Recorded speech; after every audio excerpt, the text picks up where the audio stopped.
Porsche just broke one of the biggest promises in automotive history.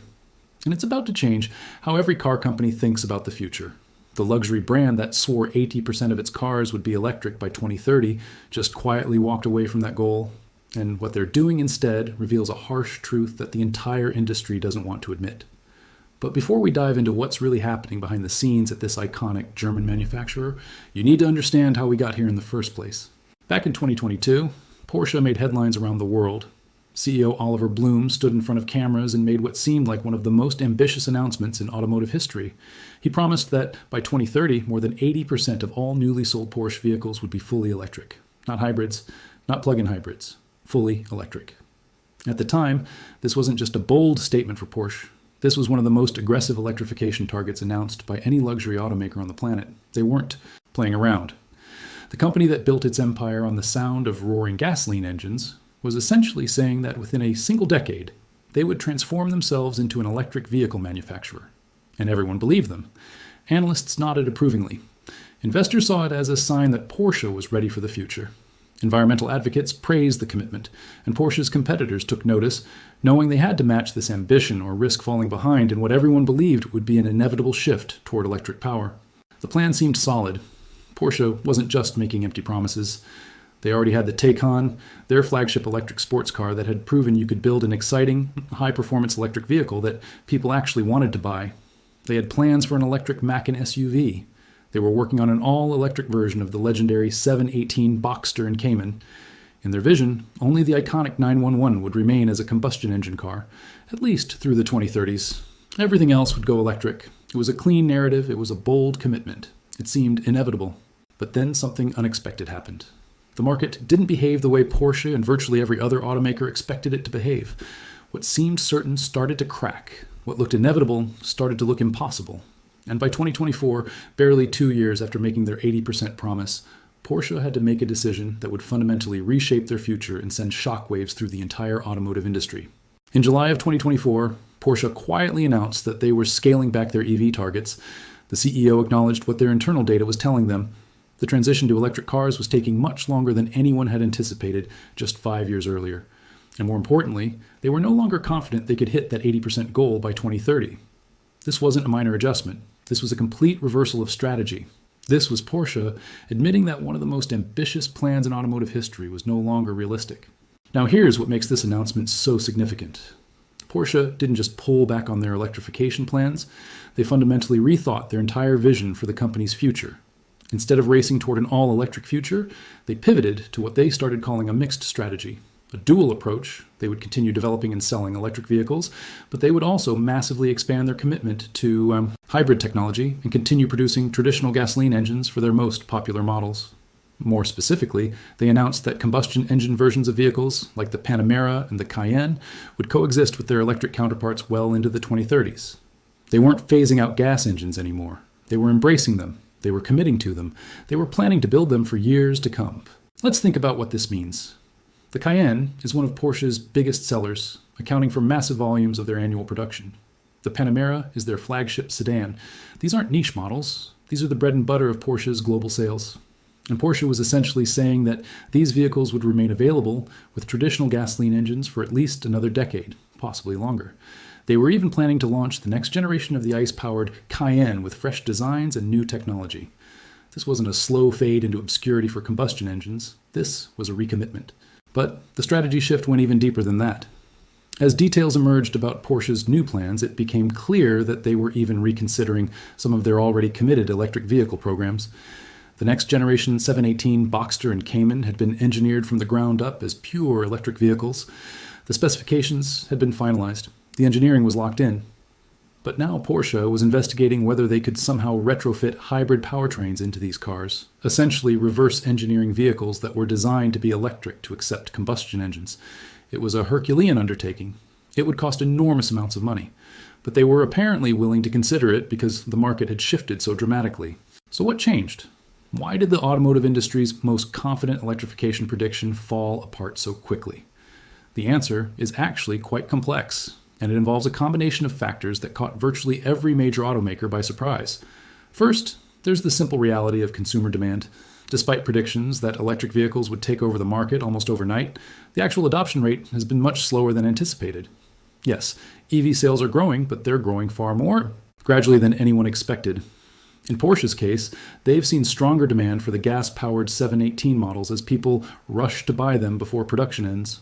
Meanwhile, sales of their Taycan electric sports car have actually declined, particularly in crucial markets like China, which has been a major driver of luxury car sales globally. Then there are the practical concerns that customers keep mentioning. Range anxiety remains a real issue. Charging infrastructure, while improving, is still not at the level needed to make EV ownership convenient in many parts of the world. Charging times, even with rapid chargers, are still much longer than filling a gas tank. And for luxury car buyers, many of whom drive long distances and expect unlimited flexibility, these factors matter significantly. Porsche's customers didn't suddenly stop caring about these issues. If anything, the problems became more apparent as more people actually tried to live with electric vehicles in the real world. Then there's the economic reality that nobody in 2022 wanted to talk about. Creating an entirely new lineup of electric vehicles is extraordinarily expensive. Manufacturing costs for EVs are still higher than traditional gasoline vehicles, especially when you're trying to maintain the performance standards and luxury features that customers expect from a Porsche. Battery technology is improving, costs are coming down, but the improvements haven't happened at the pace that was originally projected. This means that producing an all-electric lineup would have required Porsche to maintain significantly lower profit margins, something that luxury brands simply cannot accept. Adding to these challenges are geopolitical and regulatory factors that nobody fully anticipated in 2022. Trade tariffs on electric vehicles have been implemented in major markets like the United States and Canada. Environmental regulations haven't evolved the way they were expected to evolve. And perhaps, most significantly, some governments have started backing away from aggressive internal combustion engine bans. The European Union, for instance, had been pushing hard for a complete sales ban on new gasoline cars by 2035. But even that policy started showing signs of weakness as politicians realized the economic consequences of such a rapid transition. When governments begin to flex on their own environmental mandates, it sends a clear signal to manufacturers that they have more time than they thought, that the transition can be slower, and that maintaining some combustion engine vehicles might actually be acceptable. But perhaps the biggest factor in Porsche's strategy reversal was something that happened in the Chinese market. China has been absolutely crucial to luxury automakers' growth strategies for the past decade. It's the world's largest car market and the world's largest EV market. But recently, Chinese consumers and Chinese automakers started behaving in ways that surprised Western manufacturers. Chinese companies like BYD started dominating EV sales with affordable, practical electric vehicles. And curiously, as these Chinese EVs proliferated, sales of expensive imported EVs from Western manufacturers actually started to decline. Porsche's sales in China have suffered significantly in recent years. Part of this is due to competition from Chinese brands, but part of it is also due to customers choosing practical, affordable electric vehicles over expensive luxury vehicles, whether they're electric or not.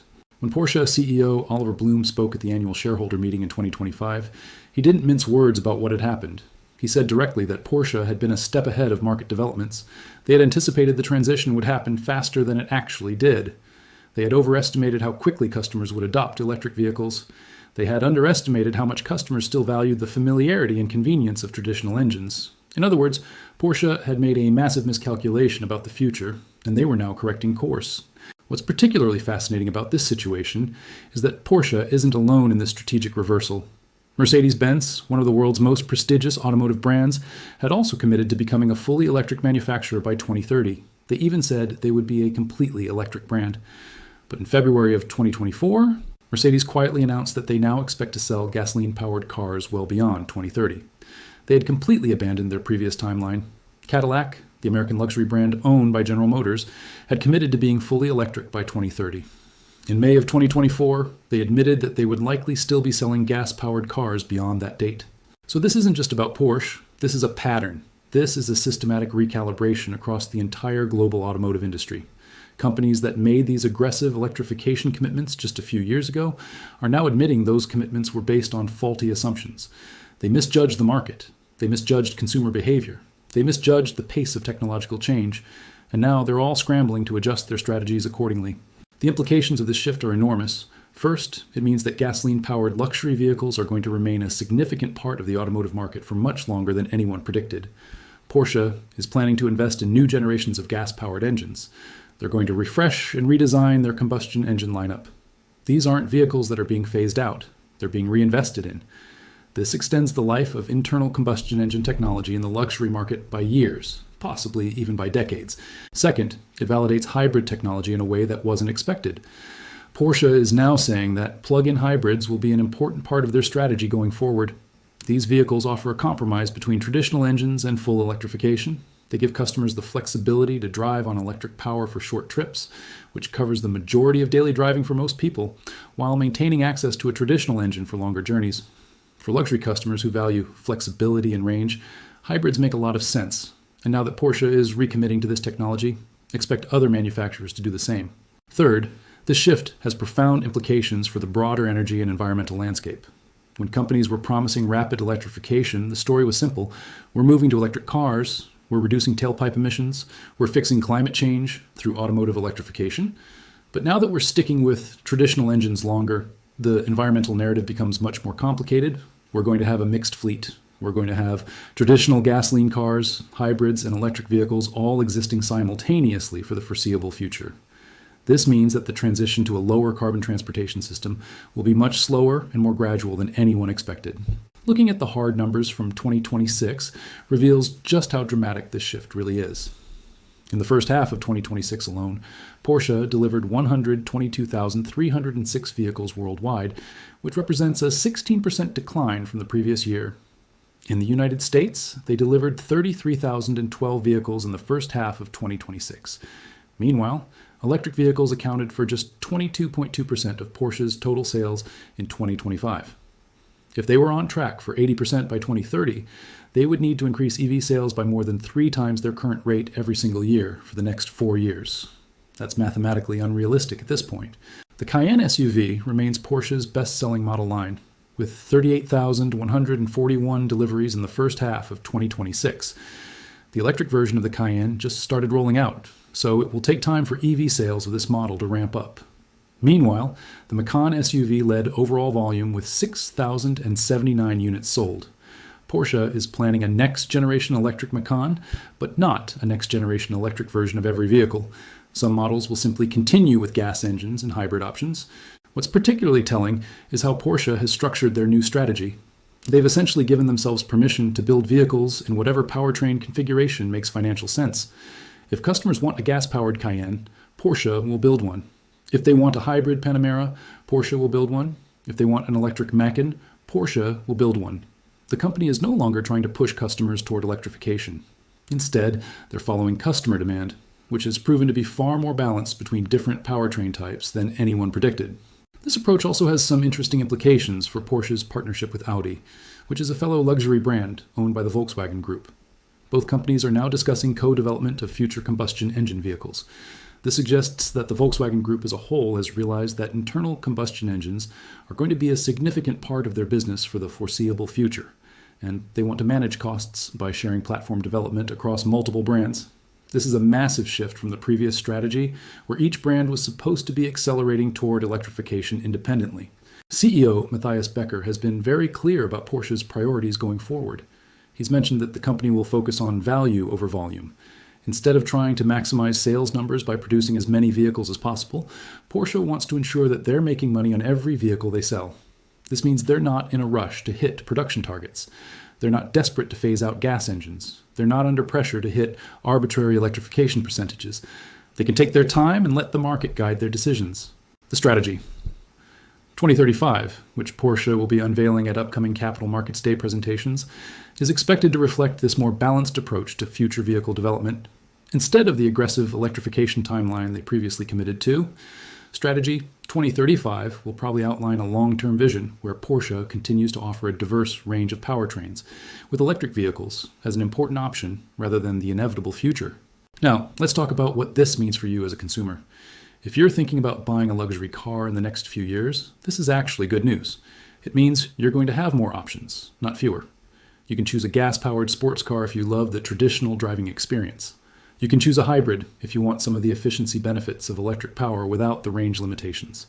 You can choose a full electric vehicle if you're convinced that's the right option for your driving patterns. Porsche is giving up on the idea that they can force customers into a single powertrain choice. They're accepting that different customers have different needs, What's particularly interesting is how this shift impacts different customer segments. A businessman who drives from Stuttgart to Berlin regularly might prefer a hybrid that gives him electric power around the city but unlimited range on the highway. A customer in a country with extensive charging infrastructure might prefer a full electric vehicle. A performance enthusiast who cares most about the driving experience might choose a gas-powered 911 that delivers pure combustion engine thrills. By maintaining all three options, Porsche actually maximizes their addressable market rather than limiting it to only customers who can accept the compromises of full electrification. The certified pre-owned market is also telling a revealing story about this shift. In the first quarter of 2026, Porsche approved certified pre-owned sales in the United States totaled 11,749 vehicles, up 1.4% from the same quarter in 2025. By the first half of 2026, Porsche CPO sales had grown to 24,695 vehicles, up 6.5% from the first half of 2025. This growing market for used Porsches suggests that customers are increasingly comfortable buying established models with proven track records rather than rushing into the latest new technology. It's a market signal that shouldn't be ignored. For the automotive industry as a whole, this represents a major recalibration of expectations. The dream of rapid, wholesale electrification has collided with the reality of market dynamics. It turns out that building cars people want to buy is more complicated than just adding a battery and hoping for the best. It turns out that infrastructure matters. It turns out that customer preferences are real and diverse. It turns out that the laws of physics and economics don't bend just because companies make ambitious announcements. The competitive landscape has also shifted dramatically in ways that Porsche wasn't expecting when they made their 2022 commitments. Chinese automakers like BYD have absolutely dominated the electric vehicle space with affordable, practical vehicles that appeal to mainstream customers. Tesla still leads in the premium EV segment, but even Tesla has been forced to cut prices and reduce production targets due to softening demand. Traditional luxury automakers like Porsche have found themselves caught in the middle, unable to compete on price with Chinese manufacturers, and finding it difficult to justify the premium pricing of their electric vehicles when the price differential compared to gas-powered versions has become so substantial. The European market, which Porsche traditionally relied upon heavily, has also become more complicated.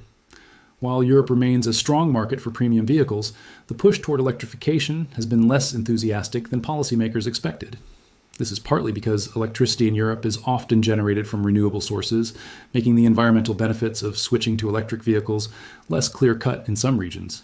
It's also because European customers tend to drive shorter distances on average than American customers, making the range limitations of early electric vehicles less problematic, but also making them wonder whether the premium cost of an EV is justified if they mostly drive short distances within the city. These nuances matter tremendously when you're trying to predict market behavior. The United States market, historically crucial for luxury automakers, has also become more challenging. The removal of tax incentives for electric vehicles and hybrid vehicles has made it more difficult to justify the higher purchase price of these vehicles to American customers. Additionally, the sheer size of the United States and the distances customers regularly drive have made the limited range of some electric vehicles a genuine concern.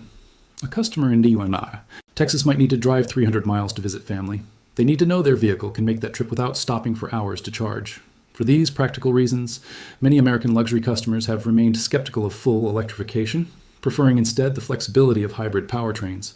Some observers are already predicting that this shift will have ripple effects throughout the entire luxury automotive market. If Porsche, Mercedes, and Cadillac are all scaling back their electrification commitments, what does that mean for other brands like BMW, Audi, Jaguar, and Lamborghini? Are they going to follow the same path, or will they try to maintain their original electrification timelines? Given that all of these companies are facing similar market pressures, it seems likely that we're going to see a broader trend of automakers adjusting their EV strategies downward across the board. This is also likely to affect government policy. Regulators have been pushing aggressive electrification because they believed automakers when companies like Porsche said they could deliver it. Now that those commitments are being walked back, governments might start to reconsider their own aggressive emission reduction targets. Why would a government mandate that all cars be electric by 2035 if major automakers are saying they can't deliver that? The political will to enforce such strict regulations might start to weaken. Indeed, we've already seen signs of this happening. The European Union has started to soften its stance on the 2035 internal combustion engine ban. While the ban technically remains in place, the European Union is now allowing automakers to use low-emission fuels and synthetic fuels as alternatives to pure electrification. This essentially gives manufacturers like Porsche and other luxury brands a path forward that doesn't require the complete abandonment of combustion engines. It's a regulatory acknowledgement that the transition won't happen as quickly as originally envisioned. And that's actually a win for manufacturers who have now been given more time to manage the transition at their own pace. This regulatory flexibility is crucial for Porsche's ability to execute their revised strategy. Instead of being forced to phase out all gas engines by a specific date, they can now take a measured approach, gradually introducing new electric models while continuing to refine and update their combustion engine offerings. They can invest in hybrid technology without feeling like they're wasting money on a dead-end technology. They can focus their R&D resources on the technologies that make sense economically and practically, rather than chasing arbitrary timelines that have nothing to do with market reality. The environmental implications are significant and worth thinking about carefully. On one hand, this means that we're going to have more gasoline-powered cars on the road for longer than anyone hoped. That's bad for climate change and air quality. On the other hand, building cars that people actually want to buy might be better for the environment than forcing people into electric vehicles they don't feel confident about. If someone buys an electric car they're not comfortable with and then doesn't drive it much, or sells it after a few years, that's actually worse for the environment than someone driving a fuel-efficient hybrid for a decade. What's become clear from this entire episode is that predicting the automotive future is much harder than anyone thought. In 2022, when Porsche made their 80% promise, it seemed like a reasonable, achievable goal. 7 or 8 years seemed like plenty of time to build new factories, retrain workers, develop new supply chains, and convert customer preferences. But 7 or 8 years is actually not very much time when you're trying to fundamentally transform an entire industry. And customer preferences turned out to be much stickier than anyone anticipated. The story of Porsche's strategy reversal is ultimately a story about the collision between corporate ambition and market reality. It's a story about how even the best resourced, most prestigious companies can misjudge what their customers actually want. It's a story about how technological change doesn't follow a predetermined path, even when that path is mapped out by the world's most sophisticated automakers. And it's a story that tells us something important about the future we're actually going to live in, as opposed to the future that was promised to us a few years ago. The cars you're going to be driving 10 years from now, whether you drive a Porsche or any other brand, will probably be more diverse in their powertrains than we thought. You'll still see plenty of electric vehicles. You'll see plenty of hybrid vehicles. And yes, you'll probably still see some traditional gasoline-powered cars, especially in the luxury segment where Porsche operates. The transition to electric power is still happening. It's just happening much more slowly and much more gradually than anyone predicted. And frankly, maybe that's not such a bad thing. It means we get the benefits of advancing technology without the disruption of trying to change everything at once. For Porsche specifically, this strategy shift actually makes a lot of business sense. The company gets to maintain high profit margins by continuing to make high-performance gas engines that customers still want to buy. They get to invest in electric vehicles at a more measured pace, learning from real-world data about what works and what doesn't. They get to compete with Chinese automakers and other competitors on their own terms, rather than being forced into an artificial timeline that may not make economic sense. And they get to preserve the essence of what Porsche is, which is performance and driving excitement, rather than abandoning that heritage in pursuit of an all-electric future. Looking forward, Porsche's new strategy. 2035 is positioned to be fundamentally different from Strategy 2030. Instead of betting the entire company on rapid electrification, Porsche is betting on flexibility, diversity, and market responsiveness. This is a much safer strategy from a business perspective because it doesn't require everything to go perfectly according to plan.